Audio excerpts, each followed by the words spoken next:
महाराष्ट्र में भाषा विवाद को लेकर फडणवीस सरकार बैकफुट पर है। हिंदी की अनिवार्यता का फैसला राज्य सरकार ने रद्द कर दिया। हिंदी को अनिवार्य करने वाले नोटिफिकेशन को वापस ले लिया गया।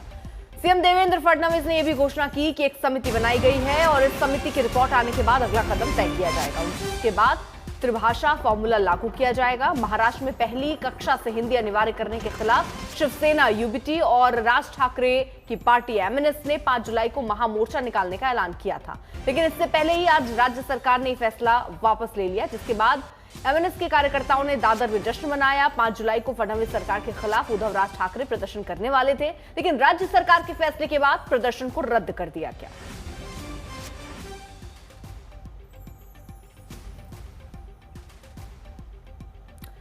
ऋतिक भालेकर हमारे साथ, हमारे सहयोगी इस वक्त जुड़ चुके हैं। ऋतिक, अब तो हर कोई सवाल उठाएगा कि आखिरकार ये फैसला हुआ, फिर वापस क्यों ले लिया गया?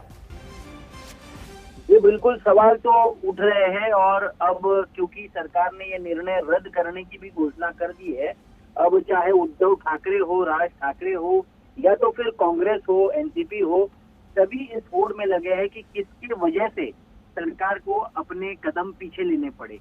हालांकि कल से मॉनसून सेशन शुरू होने जा रहा है महाराष्ट्र में, तो ये मुद्दा भी कायम रहेगा, इस पर राजनीति जारी होती दिखेगी। लेकिन एक बात तो सही है कि हिंदी भाषा को लेकर जो विवाद छिड़ा था महाराष्ट्र में, कहीं ना कहीं विपक्ष इकट्ठा होते दिखी और इसका पुरजोर विरोध किया और सरकार को आखिरकार ये निर्णय पीछे लेना पड़ा। अब ये समिति किस तरह से काम करेगी, और समिति अगर अब सरकार बना रही तो सरकार पर इसलिए भी सवाल उठेगा कि ये फैसला जब लिया गया तो क्या किसी तरीके की बात इस पर समिति नहीं रही? अब जब यहाँ 5 तारीख को एक बड़े प्रदर्शन की बात कही गई, यानी विपक्ष के दबाव में सरकार झुक गई, इसको ऐसे देखे? ये बिल्कुल जो पुणे यूनिवर्सिटी के पूर्व वाइस चांसलर रहे नरेंद्र जाधव और इकोनॉमिस्ट भी है, उनकी अध्यक्षता में एक समिति का गठन अब किया गया है, जिसकी घोषणा मुख्यमंत्री देवेंद्र फडणवीस ने की। हालांकि इस समिति के और कौन मेंबर होंगे वो अभी तक अनाउंस नहीं किया गया है, लेकिन कल तक उसका अधिकृत जीआर भी निकलेगा, शासन निर्णय निकलेगा और कहीं ना कहीं थर्ड लैंग्वेज इस तरह से लागू की जाए। क्या जो स्टेक होल्डर्स है, जैसे पेरेंट्स हो, टीचर्स हो, स्कूल के प्रिंसिपल्स हो या तो राइटर्स हो, इन सभी की राय ली जाएगी और आखिरकार इस निर्णय को किस तरह से महाराष्ट्र में लागू करना है स्कूलों में, इस पर ये समिति निर्णय लेगी।